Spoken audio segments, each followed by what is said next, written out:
नमस्कार मित्रांनो, मी धनश्रीज किचनमध्ये आपल्या सर्वांचं स्वागत आहे। आज आपण पाहणार आहोत कोथिंबीरची वडी आणि त्यासाठी लागणारे साहित्य मी आता तुम्हाला सांगत आहे।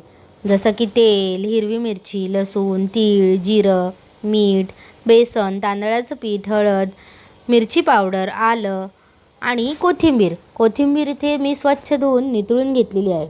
त्यानंतर कोथिंबीर आपल्याला बारीक चिरून घ्यायची आहे। मग आपल्याला कोथिंबीरची वडी बनवण्यासाठी एक छोटंसं वाटण बनवायचं आहे। त्यामध्ये मिक्सरच्या भांड्यामध्ये लसूण, आलं, जिरं, हिरवी मिरची टाकून आपल्याला ते वाटून घ्यायचं आहे।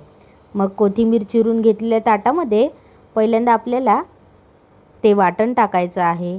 नंतर बेसनाचं पीठ टाकायचं आहे, तांदळाचं पीठ टाकायचं आहे, तीळ, मीठ, हळद, लाल मिरची पावडर, तेल टाकून पीठ चांगले व्यवस्थित मळून घ्यायचे आहे। तेल ह्यासाठी टाकायचं आहे कारण तेल टाकल्याने ना वडी जी आपली जी असते ना ती आतून सॉफ्ट आणि बाहेरून अशी मस्त क्रिस्पी तयार होते। मग आपल्याला ते स्टीमरचं जे भांडं आहे त्यामध्ये पाणी घेऊन ते गरम करायसाठी ठेवायचं आहे। आता त्यामध्ये जे वडीचं पात्र आहे त्या पात्राला आपल्याला तेलाचा हात लावून घ्यायचा आहे। त्यानंतर आपल्याला त्याच्यावर थोडेसे तीळ पसरवून टाकायचे आणि मग वडी हळूवार हाताने ती वडीचं मिश्रण जे आहे ते आपल्याला त्याच्यावर थापून घ्यायचं आहे।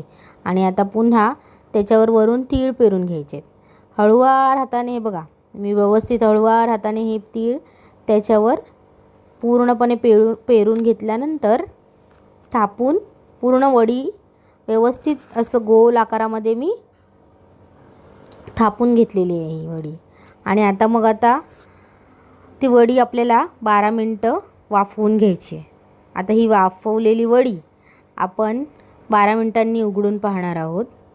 आता मी याच्यामध्ये सुरी जी घालून चेक करून बघणार आहे की वडी शिजली आहे की नाही। आता ही सुरी घालून मी बघितलेली आहे। बघा, ह्याला पीठ अजिबात लागलेलं नाही आहे।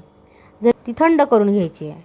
आता थंड केलेल्या वडीचे आपल्याला व्यवस्थित असे काप करून घ्यायचे आहेत। आता आपल्याला आवडतील त्या शेपमध्ये आपण काप करून घेऊ शकतो। आता मी तर याचे चौकोनी काप करून घेते। तुम्ही डायमंड शेपमध्ये वगैरे देखील याचे काप करून तुम्ही घेऊ शकता।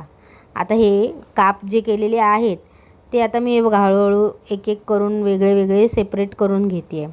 आता हे सेपरेट केलेले काप जे आहेत ते आपल्याला तळून घ्यायचे आहेत। आता त्यासाठी आपण एका कढईमध्ये तेल तापत ठेवलेलं आहे। तेल चांगलं कडकडीत गरम झालं की त्याच्यामध्ये हळूवार हाताने आपल्याला ही वडी सोडायची आहे। आता ही वडी आपण सोडली की एक 2 ते 3 मिनिटांनी चांगली खमंग अशी वडी आपली तळून झालेली आहे। आता ही वडी आपल्याला ताटात मी सर्व करून दाखवते। तर थँक्यू।